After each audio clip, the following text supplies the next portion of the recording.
দুপুরের মধ্যে দেশের কয়েকটি অঞ্চলে আজ দমকা হাওয়া ও বজ্রসহ বৃষ্টিপাতের সম্ভাবনা রয়েছে। এজন্য ওইসব এলাকার নদীবন্দরগুলোকে ১ নম্বর সতর্ক সংকেত দেখাতে বলা হয়েছে। সোমবার বিকেল ৪টা পর্যন্ত দেশের অভ্যন্তরীণ নদীবন্দরগুলোর জন্য দেয়া এক সতর্কবার্তায় এই তথ্য জানানো হয়।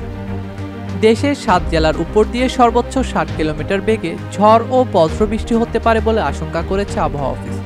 আবহাওয়াবিদ স্বাক্ষরিত বিজ্ঞপ্তিতে বলা হয়, রংপুর, রাজশাহী, পাবনা, বগুড়া, টাঙ্গাইল, ময়মনসিংহ এবং সিলেট জেলার উপর দিয়ে দক্ষিণ অথবা দক্ষিণ পূর্ব দিক থেকে ঘন্টায় ৪৫ থেকে ৬০ কিলোমিটার বেগে অস্থায়ীভাবে দমকা অথবা ঝোড়ো হাওয়া বয়ে যেতে পারে।